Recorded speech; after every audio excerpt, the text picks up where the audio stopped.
everyone. Thanks for your patience. Sometimes at City Hall, council members and their teams get really busy unexpectedly and things happen, so I apologize for starting the hearing late, but there's a very, very good, legitimate reason for starting a little late today, so thanks for your patience. And welcome to our regular scheduled committee hearing of Arts, Parks, Entertainment, and the Los Angeles River Committee. That's a mouthful. I'm joined by my colleague David Rue, and this meeting is called to order. What I'd like to do is take any multiple comment cards or general public comment first, and it looks like we have one from Antonio Ramirez. If you're ready, Ms. Ramirez, and you have 2 minutes for your items, and then 1 minute for public comment. Okay, thank you very much. Sure. Thank you.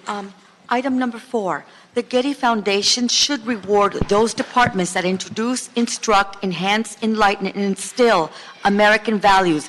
If these cultural affairs department can't sufficiently teach Americans and foreigners on the American spirit and the basic rule of law, that America was formed and founded on the rule of law, the Getty Foundation should retroactively give the cultural affairs department the grant money and help make America great.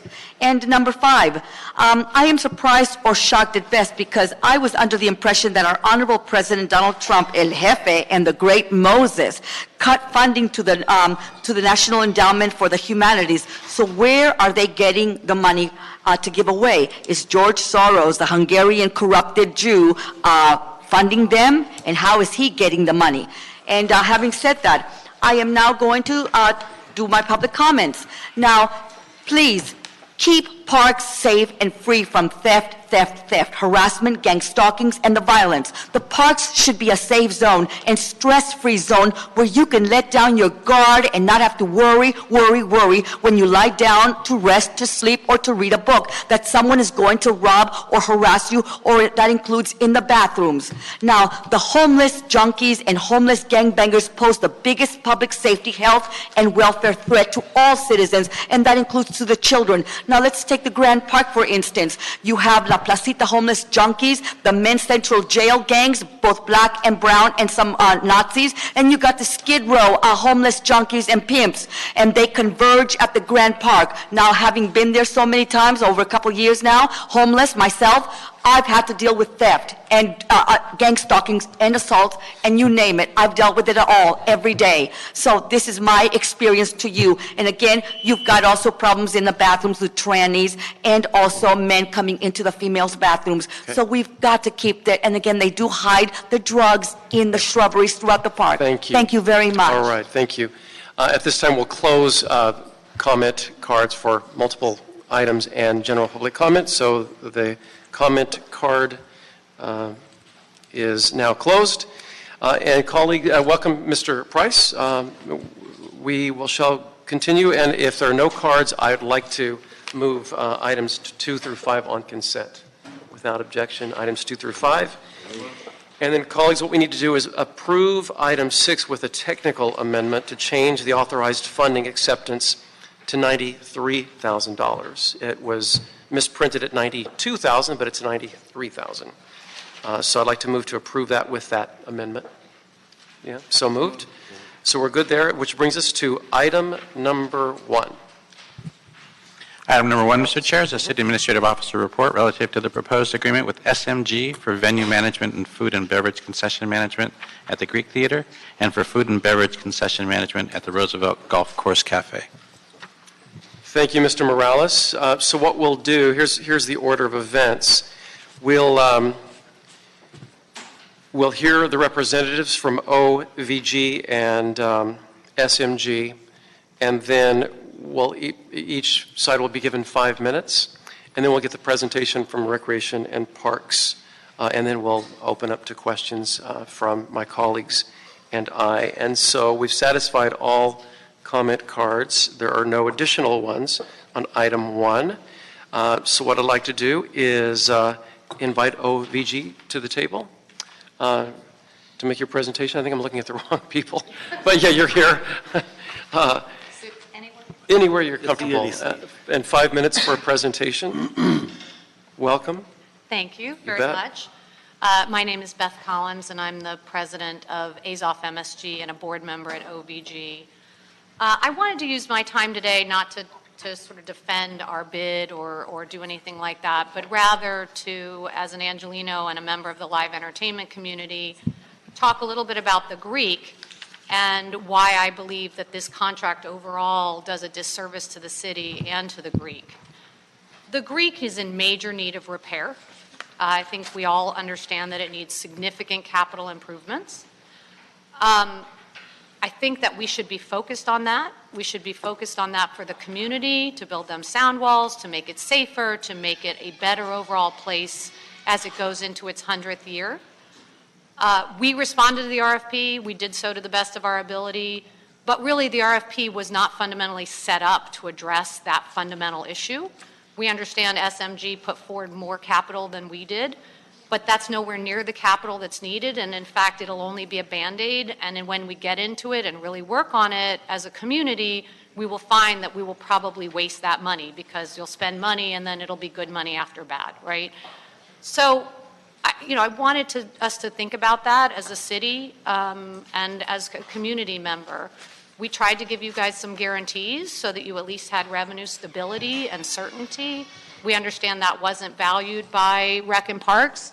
But I would encourage the council and the committee here today to really start thinking about the long-term future of the Greek and what the Greek really needs. And we would love to be part of a public-private task force or whatever you want to call it to try and really address the needs of the Greek and make a longer-term plan.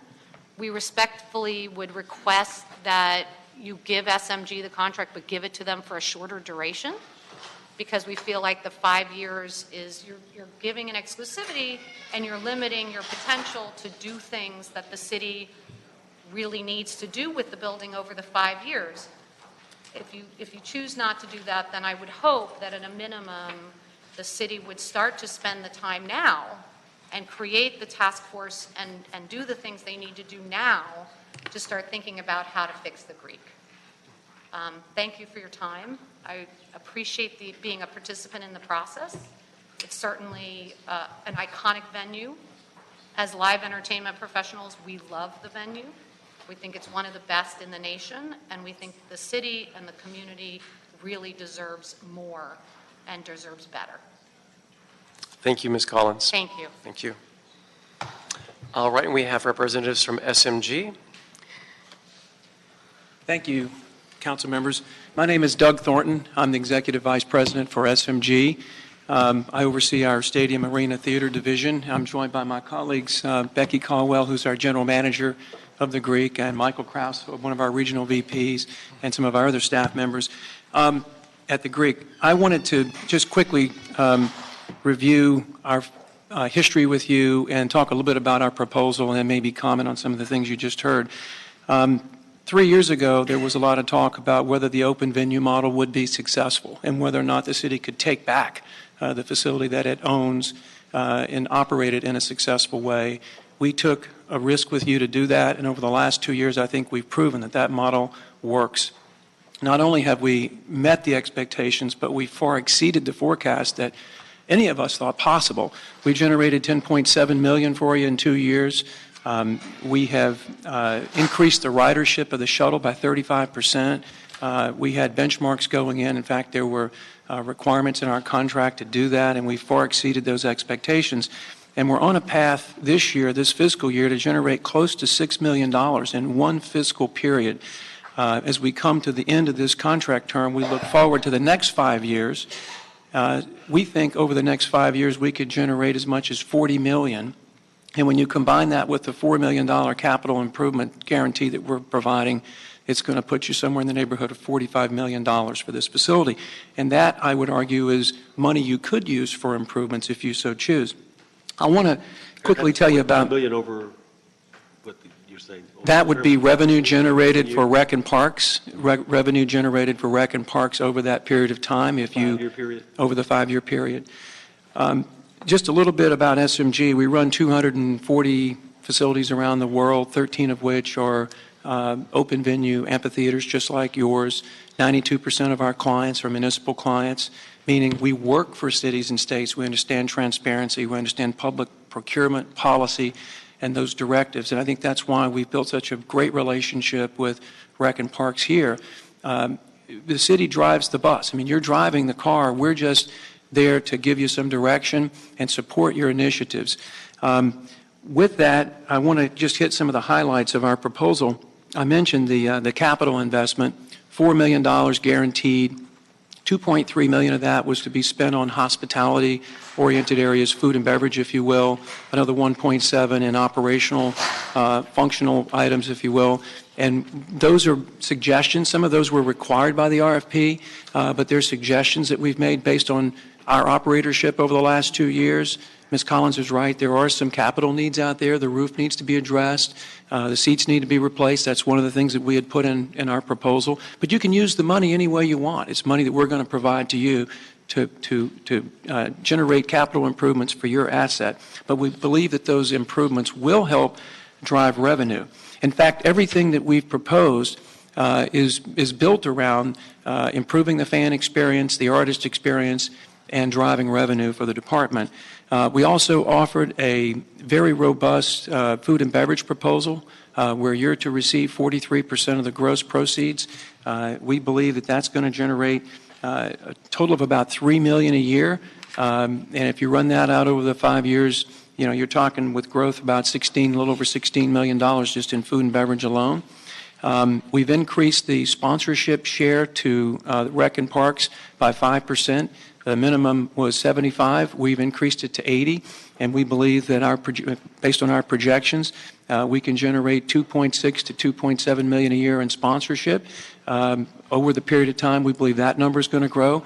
And sponsors like term, we've been sort of hamstrung in a way with a series of one-year terms, but I think with the 5-year term, we'll have a better opportunity to go out and get longer-term sponsorship agreements. So all of that said, we really appreciate the opportunity to work for the city and work with Rec and Parks. We believe the Greek is a treasured jewel of Los Angeles. We're very proud to be your partner and would like the opportunity to continue to do that service for you. Thank you, Mr. Thornton. Thank you. All right, we have A.P. Diaz and Mike Schull from Recreation and Parks. Welcome, gentlemen. Good afternoon, council members. I'll turn the initial presentation over to Mr. Diaz, and then we'll answer any questions you have. Thank you, Mike. Good afternoon, council members, Councilmember O'Farrell, Rue, and Price. We're pleased to be here today to present to you a contract for consideration for award to SMG for another 5 years for oversight venue management at the Greek Theater. And as you will have noticed, we decided to combine the RFP to include operational oversight of the food and beverage concessions at the adjacent Roosevelt Cafe, which is part of our 9-hole golf course right in Griffith Park. So we were excited to combine those. We think that it's a good business decision, and I'll discuss that briefly. Before I get started, I want to thank SMG and OVG, who just spoke to you, for responding to the RFP and for both companies being so interested in helping manage this iconic asset for the city. They are both great companies, and what a privilege and honor it was for Recreation and Parks to receive proposals from both of them. I want to thank the Mayor's Office and the CAO for their expedited and quick but thorough and comprehensive review of these contracts to help you and guide you in your consideration today. So I just want to talk briefly about how we got to this RFP process, how the RFP process was handled, and how we went about scoring and evaluating the RFP so that you can get a good understanding of what we're recommending to you. Our commission heard our recommendation on Wednesday, May 2nd, and we had a unanimous vote accepting our recommendation for award and contract of the RFP. The RFP sought a proposer that could come in with a vision and strategy that would help enhance what we have done in the past 2 years. And just a brief history, if you remember, 2 years ago, at the expiration of the previous exclusive operator model, who had been there for approximately 40 years, the city was in a position to decide how they would want to go forward. And for a variety of reasons, we made the decision to move to what we call the open venue model, which is a neutral territory for all promoters to have a space to come and put on concerts. And the department decided that it would hire a venue management company that would not be a promoter and that would not be putting on shows or receiving direct profits from artists, that they would be working at the direction of our department as our agent to help oversee the day-to-day operations necessary to run a venue. That model has proven to be extremely successful for the department. In the past 2 years alone, we have returned over $10.5 million to Recreation and Parks in net revenue, simply from the income that was derived under the model that we produced, and we received approximately $4 million in sponsorship and premium seating. While doing that, we also looked at other ways to enhance the community. And Councilmember Ryu, as you know, particularly, the Greek Theater is located right in the middle of a residential neighborhood. There's only one way in and one way out. And just south of that are many city residents, Los Feliz residents, who grew their homes with the Greek, and as the Greek becomes a very popular entertainment venue and continues to be, it's really important that we be mindful in our operation of how we handle things at the Greek. So we wanted to ensure that we would look at ways to reduce traffic, offer traffic mitigation programs, and to really sort of increase ridership through shuttle programs and transportation vehicles other than cars, a citywide objective. At the Greek, we've increased shuttle ridership by 35% in the last 2 years. When we released this RFP, it was important for us to focus really on 3 essential areas, although there were 5 scoring criteria of the RFP that I will go over with you. But we wanted to look at how could we be the best fiscal agents for the theater and maximize the revenue for the Parks Department and for the City of Los Angeles. Number 2, we wanted to ensure that community relations were at the top of this RFP process so that community relations with the neighbors remained strong, that residents felt that they were empowered and they have a voice if there are complaints or there's concerns about safety or traffic or noise, that they have direct lines of communication with ourselves, but also whoever we choose to be a partner with through this oversight management contract. And number 3, we wanted to look at how could we best take care of this facility. You know, the Greek Theater is a unique property. It's historic and it's old and it's growing. But it is well maintained and it is taken care of. But we know, like any significant property, like the observatory, like our marine aquarium, like our Venice Beach Pier, these types of big facilities require attention, care. And so we have to have a measured approach of how we're going to deal with that. And so our RFP sought a robust capital proposal that could help us manage that, and we'll talk about that. So that was our mindset when Mike and I decided to release this RFP. And so we released this RFP at the end of last year, and we ended up issuing 6 addendums to the RFP. And if you ask, well, why did you issue 6 addendums to the RFP? It's because we wanted to make sure that we took input in as it was received, and that input came to us from a variety of sources. Some of it was from the community members themselves. So we wanted that when they saw the RFP, we wanted to give them an opportunity to comment on it, to be transparent with them, and for them to offer suggestions back on ways that we might improve that. We also took up some very valuable and sage oversight from Councilmember Ryu himself on ways that we could improve some of our community outreach and put some more requirements for robust traffic plans and ways to ensure that the community was going to continue to have direct contact with the managers in the city. And so our addendums reflect all of those recommendations, and we even extended the filing period by additional time, and we clarified what ended up being really important, and what allowed us to receive 2 great proposals was we clarified minimum requirements of who could bid on this RFP. When we received the responses, as we mentioned, those were from OVG and SMG. And let me just go over quickly with you what the scoring criteria was. So we went over the primary objectives. There were 5 categories on which this RFP was scored, and there were 2 levels of review. The first was the level 1 review, where our staff looked at the actual proposals to ensure that they met all of the contracting compliance rules, the city rules, the department rules, and the minimum requirements even necessary to advance to level 2. Both proposers were deemed responsive to level 1, and they were advanced to level 2. Level 2 did a more deep dive analysis of the RFP proposals themselves and put together a 3-member panel. That 3-member panel was comprised of an expert in concessions and finance related matters. The second individual is an expert in traffic mitigation, in operational flows in and out of Griffith Park, and of community relations. And the third person is an expert in construction, capital improvement projects, and building and engineering methodologies. That panel then looked at the RFP in greater detail and was guided by a 5-point system. The first was the compensation plan. That was valued at 20 points. So what would the proposers bring to this agreement should they be chosen? How much would their proposal really be worth at the end of the day?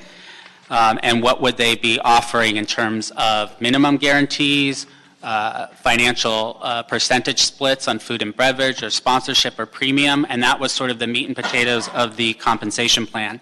The next was the operational management plan. That's 25 points. That's a significant area because it looks at who is the best qualified proposer to come in and do all of the things that I mentioned before when the department is not present, and who is going to ensure that the city's best interests are being completed, but also who's going to provide an entertainment venue that is attractive as a business entity for proposers, so that artists and talent agents and concert promoters feel confident in the people that they're dealing with to know that their shows are going to be handled in a professional manner. The third point is sponsorship and premium seating plans. This was a 15-point category. Now you might ask, why is that 15 points? We believe that there is great opportunity and revenue potential in sponsorship and premium seating at the Greek Theater. However, we are respectful as a department that where this venue is located is very different than an urban downtown setting. So in an urban downtown setting, you could probably do a lot more sponsorship and really sort of be creative on exterior signage and things that comply with city law. But in the middle of a residential neighborhood like Los Feliz, and to respect the integrity of the way that the Greek Theater looks from the street, the way that the observatory, that sort of classic line, we have to be mindful of that. And so we limited that to a 15-point structure, but we still wanted robust proposals and revenue shares on that. The fourth one, capital improvement. That's a 20-point scoring. It was very clear in our RFP what was required of the proposers to bid on this contract and what the department was looking for. So the RFP required the proposers to submit a capital improvement plan that also dealt with preventative maintenance and sustainability. And both of the proposers were clear on what was required, and both of the proposers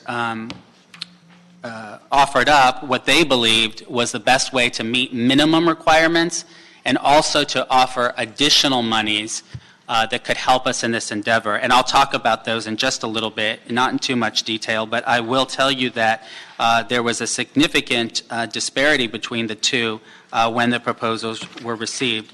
The fifth category was food and beverage concession, and that was 20 points. 20 points for two reasons. Food and beverage is probably one of the most important things that a public member attending the Greek Theater is looking for when they go to a concert. They want the quality of food to be high, they want the prices to be reasonable, and they want there to be some variety and some unique pairings. As you all know, in our City of Angels, our city residents are sophisticated connoisseurs today. They're used to craft beer and unique pairings and fresh menus, and so we have to be mindful of the providers that come in. Can they really meet the demand of a sophisticated crowd that's coming to a concert? Whether it's coming for a simple rock and roll concert or an extensive concert, the menu has to really be varied and exciting and dynamic. No more nachos and sloppy joes? No more nachos, It's sloppy joes, or funnel cakes. It's out. Sorry, Okay. council member. But also 20 points because that is where the department receives a lot of our revenue back. So it's an important area. I mean, food and beverage, as part of any operating model, as we all know as patrons, when you go to the airport or you go out to dinner, things are expensive, but it's because there's a lot of cost involved. But that's the nature of the food and beverage business, and we didn't want to sell ourselves short as a city. We wanted to ensure that the revenue shares that came back on that were going to allow both proposers to make money, but also that the city was going to make money. I'll briefly go over the scoring differential. So those 5 categories based the panel's scoring, and their summary, which is listed in the report, reflected an overall scoring for SMG of 92.3 points across the board in the various categories, averaged among the 3 panelists, compared to OVG's score of 78.3. So the highest ranked proposer based on the panel scoring of the categories I mentioned with the scoring points possible were 92.3 to 78.3. In background and experience, you have 2 qualified companies here, qualified in terms of their breadth and their experience and their leadership. SMG is a company that was founded in 1977 whose primary responsibility or primary business model is based on municipal venue management. They assist and help cities in managing their facilities to maximize profits and be good community stewards and to provide a good business model.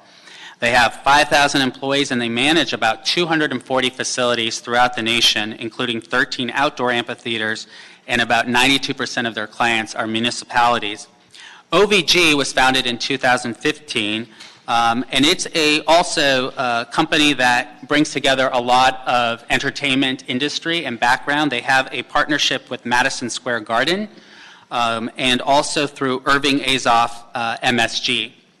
And their staff is approximately 130 full-time employees, and they currently manage four facilities with over 4,000 seats and comprise their venue management under OVG Facilities, which recently was a venue management firm called Pinnacle Venue Services until it was acquired by OVG in 2017. So they are growing this portion of their business and looking to expand in that. But both of them have quality and members of their executive teams and strong business relationships in the entertainment industry.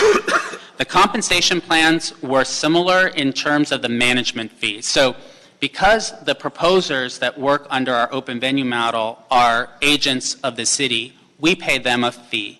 The exclusive model, we just received a rent payment from the operator and they had exclusive control over the venue. So we put minimum requirements that are required to manage the facility, and we said we will pay you based on the proposals we received.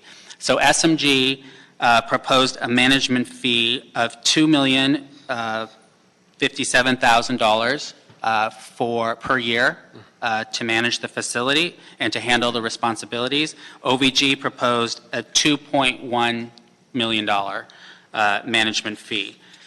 And those would incrementally go up throughout the 5 years, not by much, but in reasonable rates. The minimum annual guarantees and revenue share comparison, when you look at the differential between the two, so food and beverage. Last year, we realized about $1.4 million in food and beverage revenue, which was up to $2 million. OVG came in and said, we're going to offer you a minimum annual guarantee of $2.5 million if you select us. SMG projected their shares to be, or offered a minimum guarantee of $2.3 million. So both were required to show what their minimum annual guarantee.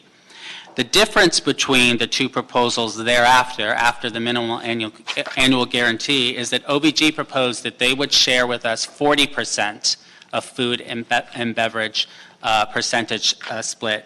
SMG proposed 43%. So that 3% difference is significant, again, because of the amount of sales that we do on food and beverage. Now, for premium seating and sponsorship, the difference between OVG and SMG was 75% was the OVG split, and 80% was the SMG split.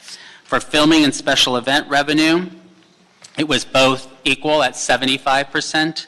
And for Greek merchandise revenue share, which is our hats and our T-shirts and our caps, was a 90% split by OVG and a 30% split by SMG. That's the smallest revenue category, but it was a part of our overall requirements.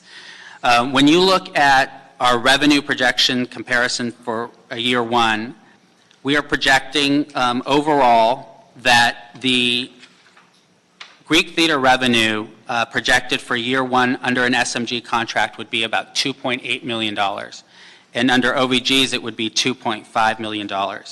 If you add in the premium seating and sponsorship revenue of 2.5 and 2.529, it becomes a difference of $5.3 to $5 million.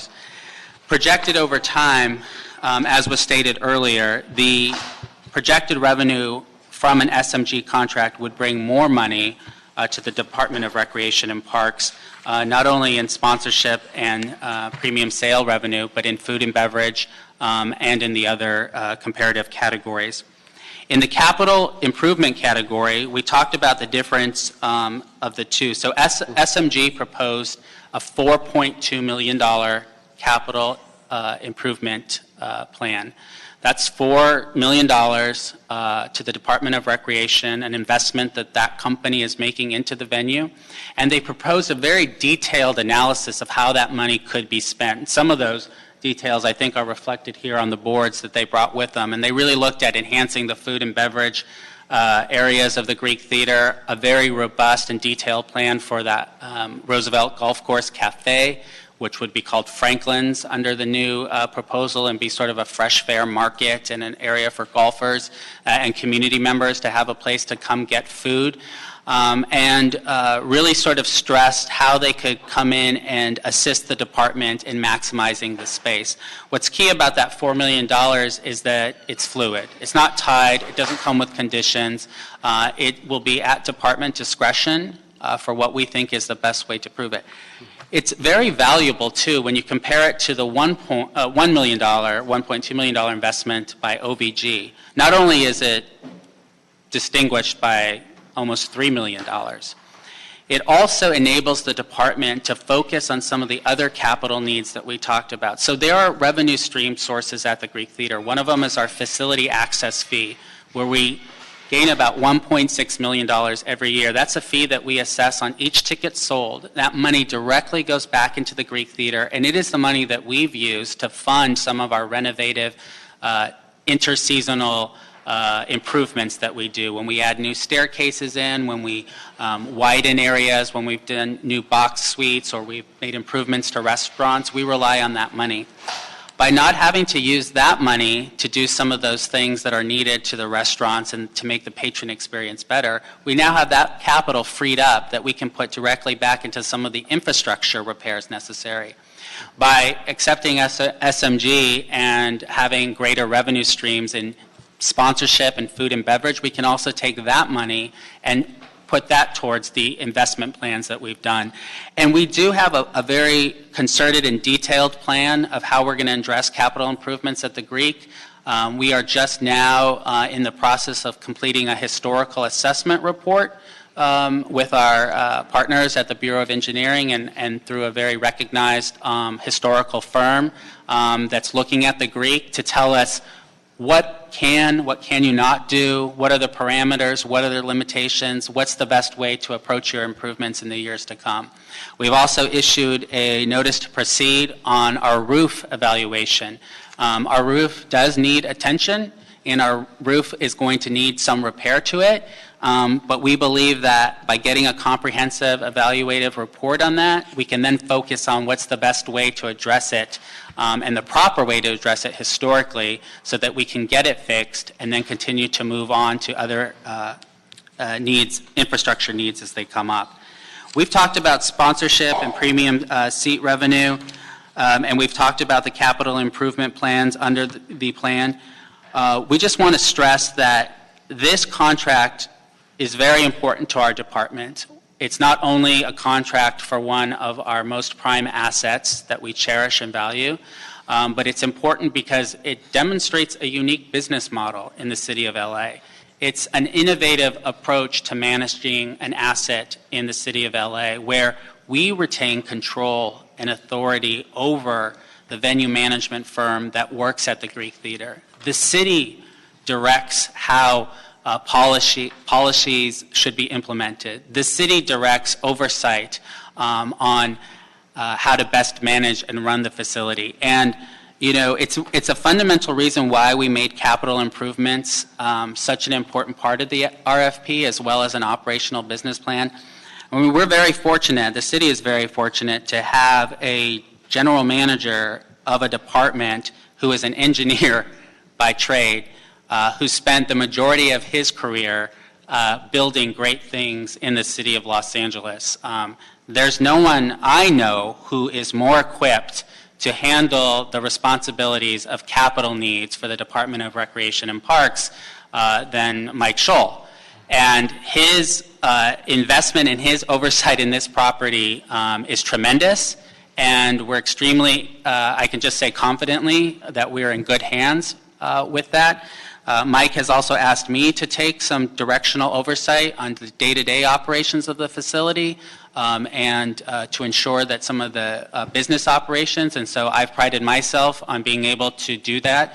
I just say that to remind everyone, you have the heads of a department looking at these contracts very closely, looking at this facility very closely, and being responsive to the 4th District, but also to those residents. And because of that, we have 2 full-time employees that are Recreation and Parks employees. They are embedded, they work out of the Greek Theater, they handle community complaints and relations with a 48-hour turnaround.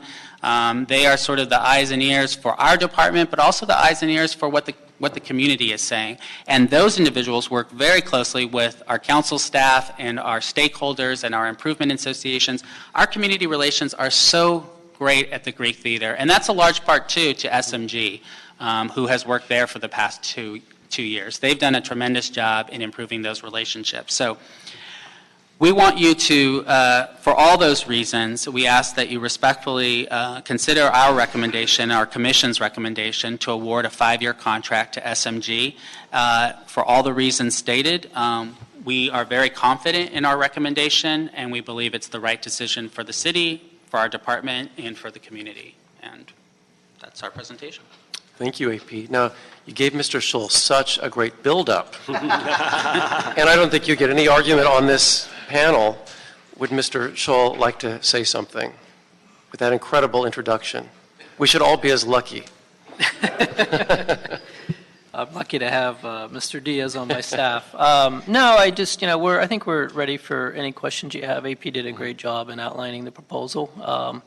Just been very respectful of the committee's time and answer any questions you have on it.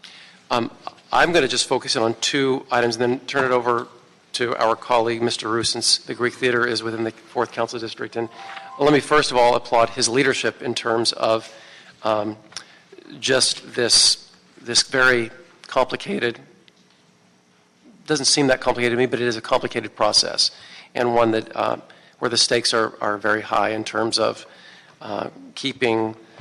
striking the right balance within the neighborhood and dealing with the neighborhood issues, while landing in a place that where we have a good operator and it's beneficial financially to the city.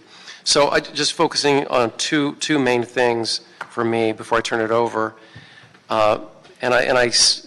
Your presentation was very thorough, AP. Thank you so much for that. You eliminated most of the questions that I have. Just want to focus in on any components of mitigation of any negative impacts. If you could just dial in a little bit more on that in terms of the community. You went over that, and I gather just from talking to Mr. Rue, and seeing that there aren't very many community members here at all for this hearing, that some of the issues have died down considerably from 4 years ago, like profoundly. So what are some of the mitigations? As you all know, as council members, community relations are sort of the backbone of running a councilmatic district, but also running a facility in a council district, and particularly in a residential neighborhood. So some of the mitigation efforts that are requirements of the RFP is, it's a continuated practice that has worked in the past 2 years, and that's that we want our staff, the two staff that I mentioned, working alongside the venue management operators to be engaged with the community members, not just on show nights, but throughout the month and the years that ensues between each season. So a requirement is that there's always a monthly coffee at the Greek Theater where residents can come up and just grab a cup of coffee and talk about things that they've seen that are going on, to dispel rumors, to give complaints and considerations. We have also, so that will continue. That will go on. That's a way to help mitigate community concerns. And you're right, there aren't many community members here because the relations are so high and we have such great communication with them. We have a monthly GTAC meeting, which is our Greek Theater Advisory Committee, which dates back decades, actually. And it's selected individuals.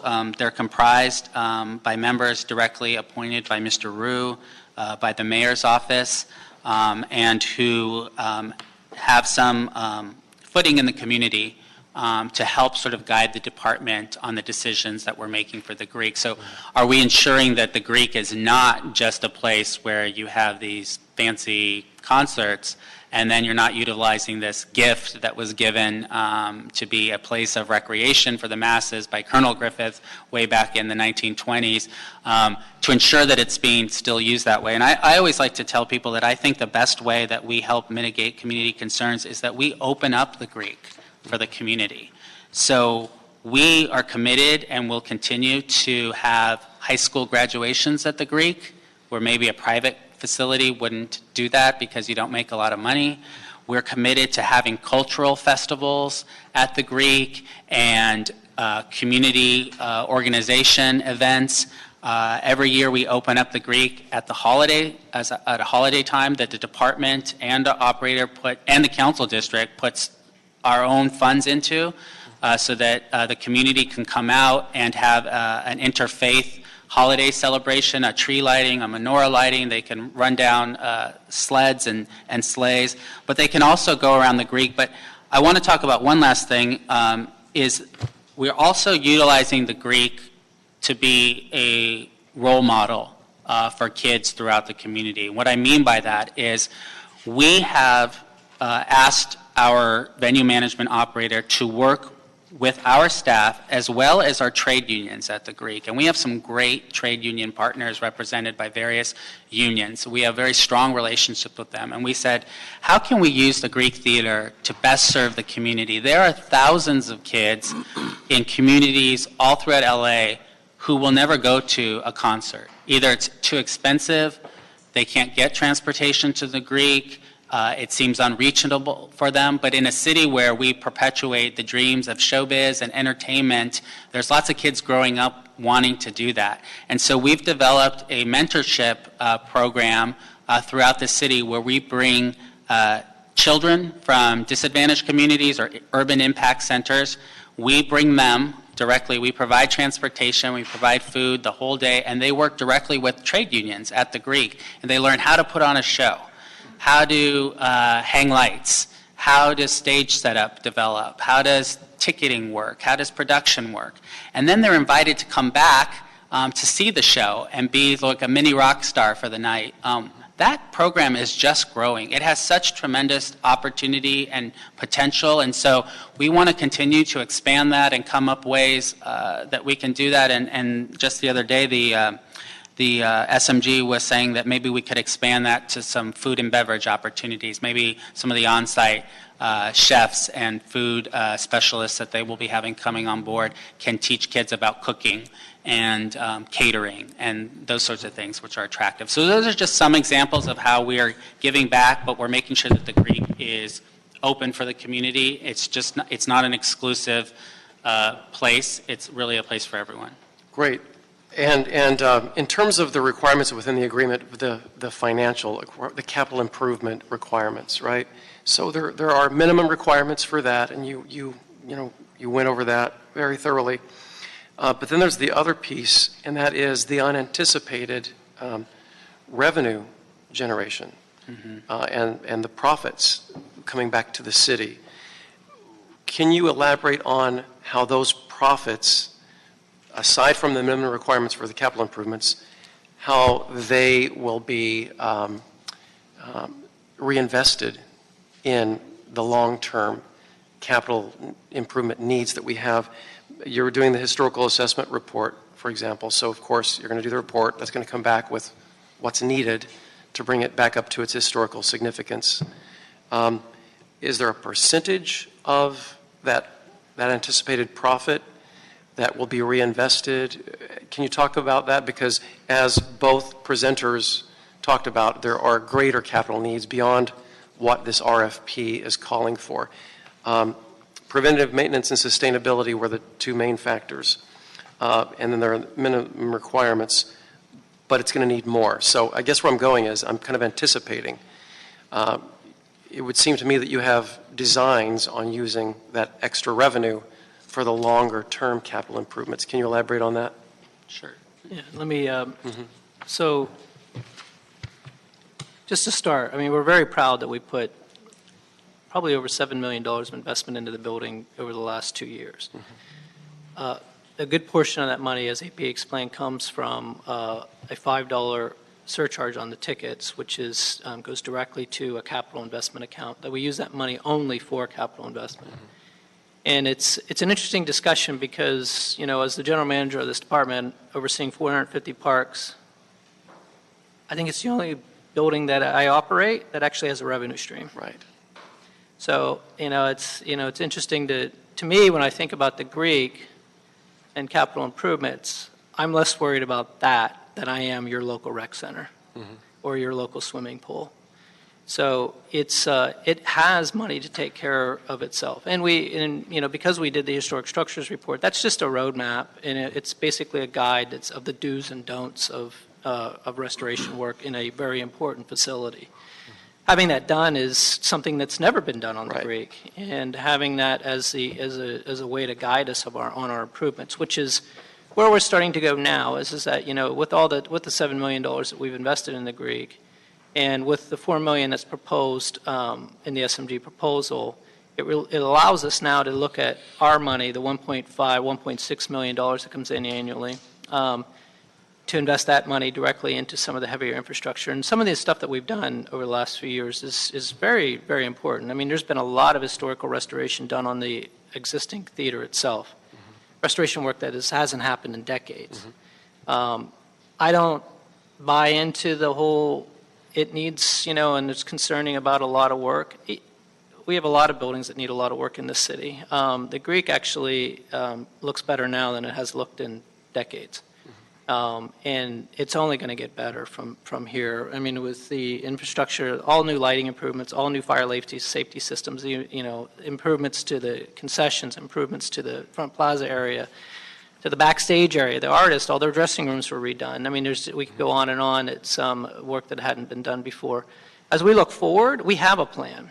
We have a capital improvement plan for the Greek. And what we do every year is we take a chunk of that, because we look at the off-season. So, for example, right now, we're meeting on the improvements for what things that we want to tackle for the next off-season, because we only have that small amount of time. We don't ever want the Greek to go dark for a year because we're doing, improvements. So we try to phase in everything as we go along. And so, like for the example, this year next year we're looking at the roof. It's historical. The tile, you actually have to count and number each tile, roof tile that you take off, and there's a special fabricator that needs to be hired. And we've done all that legwork to prepare ourselves for doing that. What we're doing now is we're actually doing the seismic analysis of the building.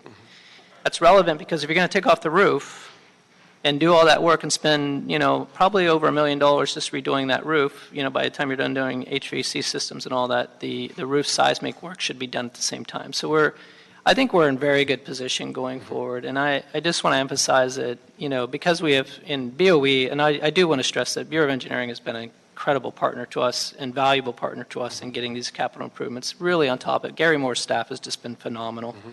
In helping us do this every year. And so I think we're in very good hands. I worry honestly more about swimming pools and rec centers. So it sounds good, Mike, but just for the record, you have a historical consultant or a historical consultant team.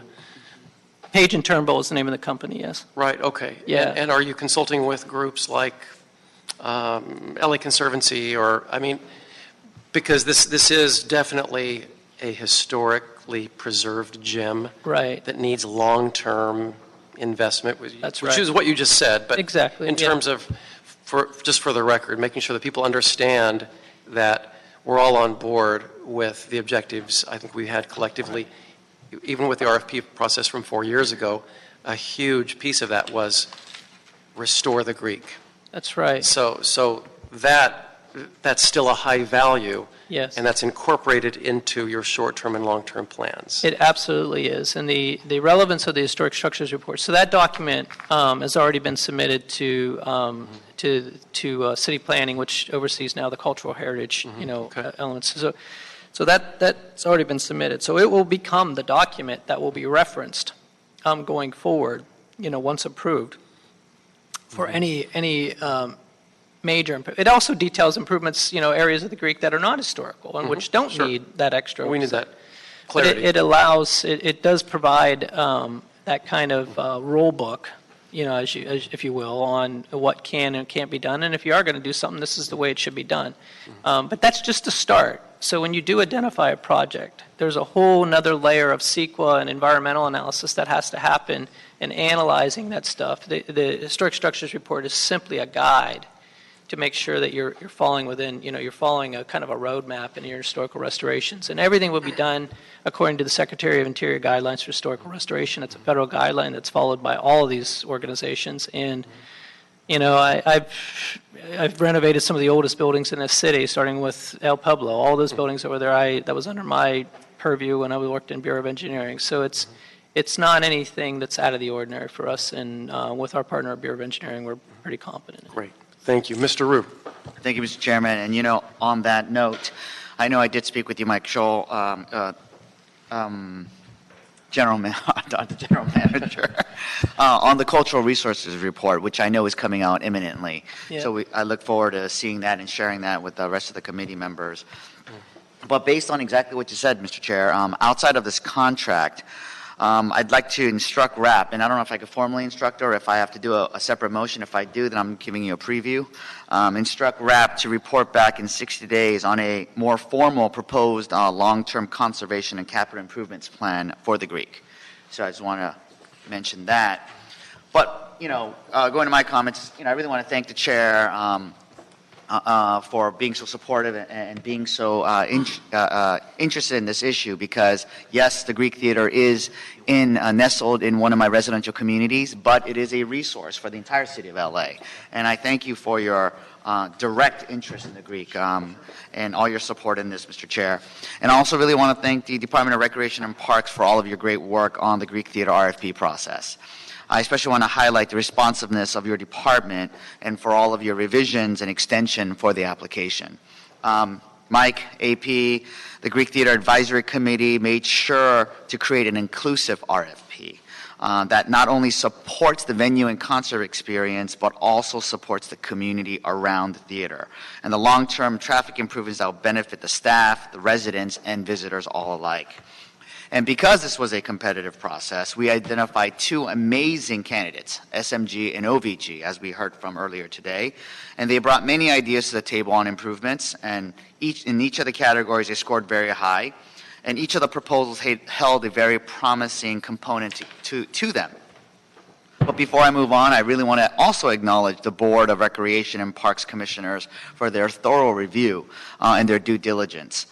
The commission meetings provided a thorough overview of the vigorous 3-hour panel RFP process allotted to both candidates. The board meeting also fostered additional public comment from the community, and it resulted in a very strong support for the recommendation before us today. Overall, SMG had a stronger proposal with a more detailed projections on revenue sharing, sponsorship and VIP packages, as well as a robust $4 million capital improvements plan to preserve and protect this city asset and the unique Los Angeles experience that this venue brings for the years to come.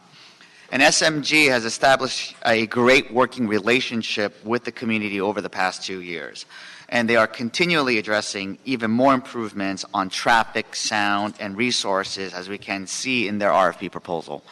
I really appreciate your thoughtfulness in working with the community to retain the city jewel and ensure that the Greek is a great neighbor to our residents. And the SMG's detailed event services plan has also bolstered the staff roster by 35% that will not only cater to the concert attendees, but to the residents who might have questions about the event and the impact of each of these concerts. Their thorough report also explores opening the Greek and its restaurants to the public during off-season, which becomes another possibility of community use and potential for the revenue, as we heard.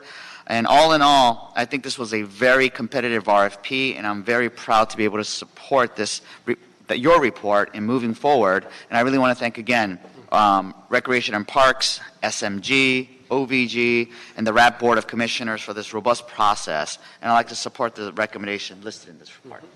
Terrific. Mr. Price.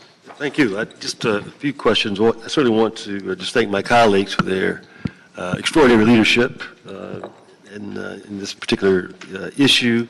The chair has always been concerned not just about process, but about substance. We appreciate that. And, of course, Mr. Rue is certainly reflecting the concerns that his constituents have, his neighbors have, about what, as he described, not only a neighborhood jewel, but a real city-wide jewel. And so I just appreciate you gentlemen and your process and your leadership in that area. And I want to just appreciate RAP for the role you've played in sort of laying it out. I agree with my colleagues. I think it's been an open process, it's been a fair process. And I think they're two extraordinary vendors, proposers, and I think it was a fair process that will stand up. I just have a couple of questions about the RFP talked about maintaining strong community collaborations as a real objective, and I think we heard a little bit about some of the activities going on in the immediate neighborhood to garner that kind of support. Just curious, what kinds of things are we doing outside the neighborhood? I know there was some reference to, for example, the mentorship program and inviting schools to come in. But if you could just be a little more specific, how many schools? When did you do that? Is that something you started already? Last year, how many did we do, for example? Sure. Yeah, it's a program we already started, and it's in place. Last year we did it quarterly at the Greek Theater, and we focused on recreation centers, so we were bringing a certain amount of kids from each recreation centers so that it would be explored throughout the city. But I'll just say, Councilmember, that is a fluid program, and it's not at all limited only to the 4 quarters. We'd like to grow it more robustly and maybe even work with you on maybe you have some community groups or constituents that you might think would benefit from, a day or a series of days at the Greek. We'd love to work with you on that and maybe explore some more opportunities of how we can grow that. We are just it's just a unique position that we feel we have with this great asset. The observatory, of course, is open nearly all year round, and it's an educational center, so they bring in thousands of kids every year on school buses through the school program. That's just we wouldn't have that robust because it's not the same type of a museum that's open, but we want it to be like that. We want people to... Well, yeah, I just like to see a more intentional process where you identify schools in South LA or East LA I mean, you have a plan for the year. These are the 5 that are going to be coming. Yeah. As opposed to whoever calls or you just wake up one day and decide. I mean, I'm just curious how this really rolls out. Is it really intentional? Is it sort of an afterthought? I mean, No, are we really trying to It isn't. move the needle? It's very much intentional, and it's not an ad hoc approach. We utilize one of our community liaisons was a recreation supervisor for many years in Pan Pacific and in the Pacific region. So she is charged to oversee and work directly with the rec centers. So we utilize our rec centers as the feeder areas to get the kids where we can attract them. So that's how we outreach to kids in South LA, in East LA. In fact, we make a concerted effort to make sure that we touched on all areas throughout the various quarters. So we absolutely will continue to do that approach because it's a citywide asset. But that's where we're getting the kids from. But again, we can certainly grow the program, or be open to more. Yeah, I certainly encourage growth, and I'm happy to work with you and give you a couple of Absolutely. suggestions. But I think it's an important program that we really roll out, and we try to. And Councilman, if I could add to that, it really is job intentional. So, one of the things that we recognize very early on is that, giving the best thing that we can do in recreation and parks is create opportunities for the children of the city. And one of those opportunities is in the entertainment business that most of those kids would not have an opportunity to see or even understand or know that opportunity exists. So by bringing those kids, and we've been using our, kids that they're LAUSD kids, they're school kids, but they're kids in our programs and teens, and bringing them down it's really a job training program. And so it's really to give them something to think about, as they approach, their end of their high school career about, hey, there's this opportunity out there, and it's a big business in LA. No, it is. So, and a lot of most people don't realize it. So, like the discussion that we're having now, just so you know how intentional and how serious we are of this, is the next step is to create a scholarship program. It's to take, if we can get some of these kids in a 2-year college, they can graduate in the arts and go to work for, IATSE or one of the state, the unions that do in the entertainment business, and really make a really fabulous living, living in Los Angeles. So that's the next step. But part of what we've done last year is that introduction of that. And as AP was saying, our staff working with SMG and the unions are creating those opportunities by bringing the kids there. So we usually bring up to 12 to 15 kids at a time when we do it to really give them. And then so what does that mean, 30, 40, 50, 60 over the year? Or yeah, well, it amounted to, I think we did it 4 times last year, so we're probably approaching, somewhere in the neighborhood of maybe 50 or 60 kids. So it's not really about bringing them to the concert. It's about actually taking them backstage and them actually working. You want to see how maybe we can leverage some funds with the workforce centers about that, because you're right, it is a job training kind of effort, and especially if it happens during the summer, it could be a real unique opportunity for young people to get exposed. On the issue of the capital improvements, and I know that robust discussion about a plan to make that happen. Now, is that your call? Is it or is it going to be SMG's call? Who decides? SMG is certainly providing some funding allocating some funding for those capital improvements. But is it? Can you talk about that process a little more? It's completely our call, the city's call. Yeah. Okay. So it's completely the city's call on how that money is spent and the plan that's laid out. Now we do. SMG or the operator there has a lot of experience and understands what some of the needs are of the entertainment business. Some of those, so we take everything that they into consideration. We take into account the community's considerations. We take into account the union who are working there in their consideration, our own maintenance staff. So all of that goes into place, just much like we would do any capital improvement plan. But but at the end of the day, it's the city's call. Okay, good. Get the unions involved too on that job training effort. They run it. Yeah. They're our partner. They actually do the job training. They're the experts, and the stagehands are the ones doing it. Well, let's expand it. Let's expand it. Yeah. Thank you, Mr. Chairman. Thank you. I'm certainly prepared to support. Certainly. Thank you, Mr. Price. Great line of questioning. I've always felt it was so important to expose more young Angelenos to the entertainment industry when it's right here for them. So I really especially applaud this additional component of what you're doing and stepping it up. And I bet all of us would be willing to help assist, help provide transportation, just from some of the pockets from the schools, the neighborhoods that we would like to especially assist. So thank you so much for that. And everyone probably has a memory of the first time they were at the Greek. For me, it was the Revenge Tour by the Eurythmics, summer of 1986. And Annie Lennox went running up the steps in her little leather outfit right next to me. I thought I was going to die and go to heaven right at that moment. Mine was Oingo Boingo, 1987. Oh, wait, 1 year later. Yeah. All right. We go way back now. Go way back. It was a great experience, and I managed to stay out of trouble that night. Nice. Just barely. All right, no, thank you. O'Farrell, That I know of. Can I just quickly, I would be remiss, a poor leader and an ungrateful client or partner if I did not thank two members of our staff, Rachel Ramos and Matthew Rudnick, who both proposers recognized ran a very fair and efficient process. Our city attorneys, Mr. Dundas and Mr. Hong, are invaluable partners and colleagues that help both of us.